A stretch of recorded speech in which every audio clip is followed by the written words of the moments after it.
What's the first thing you do when you wake up? Brush your teeth, shower, have a glass of water. Some people don't think about water security when they turn on a tap, but most of the world doesn't have this luxury.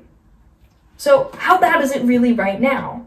Well, in June of 2019, the World Health Organization warned that by 2025, half of the world's population will be living in water-stressed areas. This is a result of demand-supply imbalance. Demand in the last 100 years increased by a factor of 6, and it is projected to increase at a further accelerated rate. The supply of water on Earth, on the other hand, is fixed, and though roughly 70% of Earth's surface is covered in water, 97% of it is saltwater and is therefore unfit for domestic, agricultural, and industrial uses, virtually all human demands. And what's further problematic is that of the 3% that is freshwater, less than 1% is accessible. The rest is in permafrost and glaciers. So here's the imbalance. Demand is rising, and we have 3 serious problems with supply. 1, the demand for water relies on less than 1% of Earth's water. 2, many sources have become unreliable due to climate change. And 3, of freshwater supplies that exist, many have become polluted. So here's a quick summary of the current situation. Water scarcity is a reality, it is exacerbated by climate change, and at the same time, the demand is growing because of rising populations and growing economies. The reliability of natural water sources is declining. So how bad will it get in the near future? Well, looking at this map, we see the trend. Water scarcity is becoming increasingly common. Projections show more than 5 billion people will be suffering from water scarcity by 2050. Around 90% of people impacted will be living in Asia, mainly in the southern and eastern regions, and a further approximately 5% in Africa, mainly in the north. So how can we improve water security? Well, for this, we'll do a quick case study of Cape Town and Israel. Cape Town was regarded one of the greenest cities on Earth until 2015. They had won awards for their water conservation program, but their only water sources were dams, and the dams were reliant on rain. And in 2014, Cape Town entered a drought that would last 3 years, and 2 years in, with less than 25% of their water reserves left, they declared a state of emergency to avoid what they called Day Zero, turning off the taps for 4 million people and having military rationed water stations. Cape Town experienced an absolute water crisis. So in comparison, Israel, which has 8 times less water per capita and a much higher water stress level, and it still manages to experience a water surplus. Israel achieved this by investing and developing water recycling and desalination technologies. In doing so, Israel decoupled itself from nature's unreliable water supply. Desalination is the focus of my keystone and the rest of this presentation. Desalination makes use of the 97% of Earth's water that is salty and makes it fresh, and there are 2 main techniques, membrane and thermal. Dominating the market currently is a membrane technology called reverse osmosis, which works like a highly pressurized Brita filter. Thermal, on the other hand, mimics the water cycle, and as Aristotle said in 230 BCE, salt water, when it turns to vapor, becomes sweet, and the vapor does not form salt water again when it condenses. So if you're imagining the water cycle, water evaporating from oceans, forming clouds, and then falling as rain, which is fresh water, it's sweet water. Though the ability to make fresh water from salt water is incredibly promising, these techniques still require large amounts of energy, which drive up the cost. Energy usually comprises 50 to 60% of the production cost of all desalination methods, and this is the main drawback of desalination. For many communities, it's unaffordable, though costs are consistently declining due to advances in technology.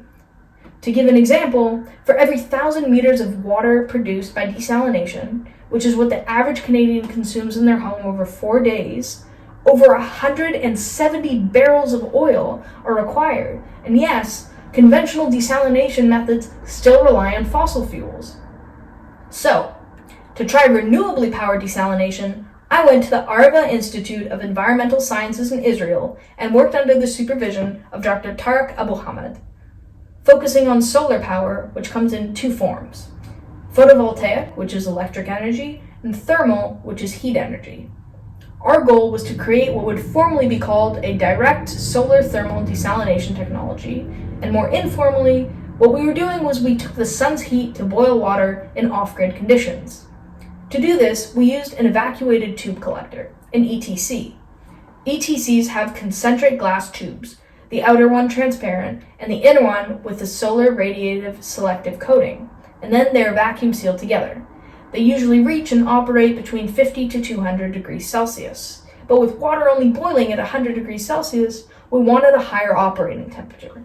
So we built a compound parabolic concentrator, a CPC, and at the focal point, we put our ETC.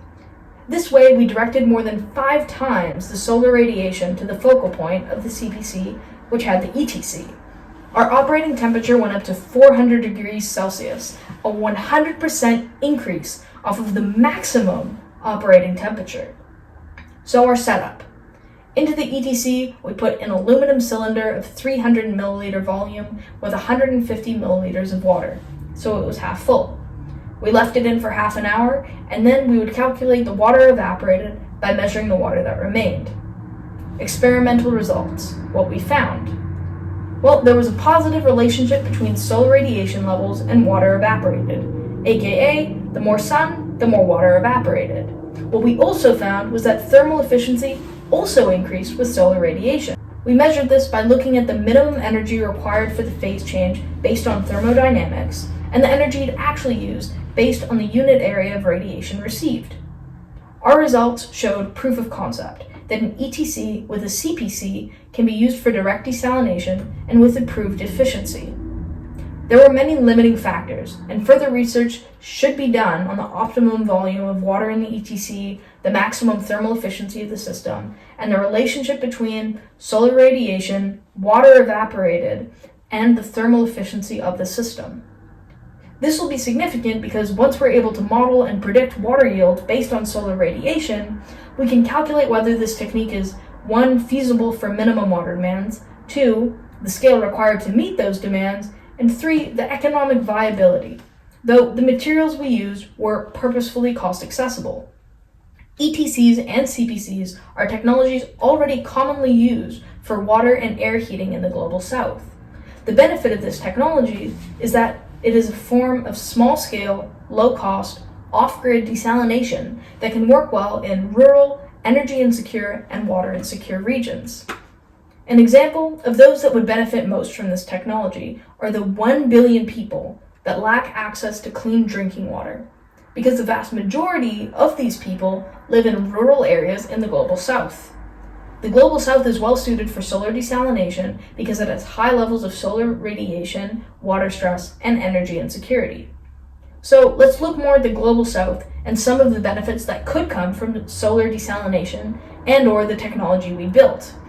Well, the obvious benefit is improved water security, and some more implicit benefits include the promotion of social and economic development.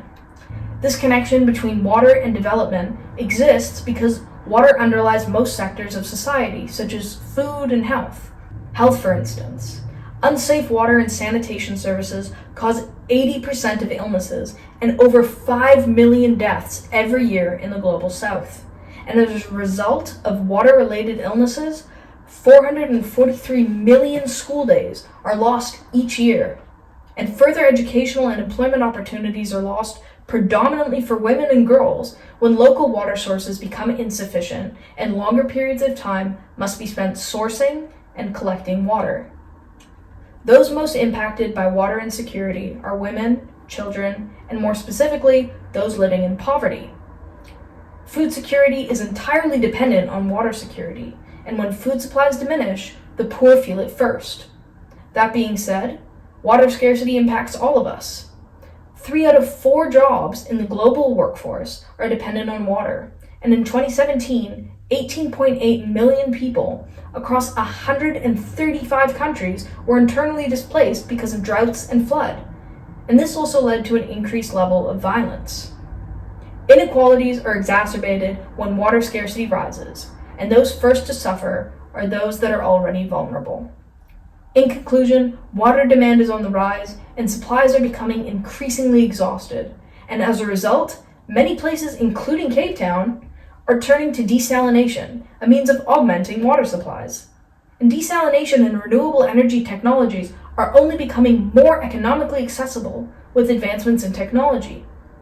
Therefore, solar desalination can be incredibly advantageous, particularly in the global south, because as it takes advantage of the high solar radiation, it accounts for energy insecurity, all while improving water security, which has been shown to promote social and economic development by decreasing violence, improving public health, and promoting gender equality, making solar desalination a literal ocean of opportunity. Thank you.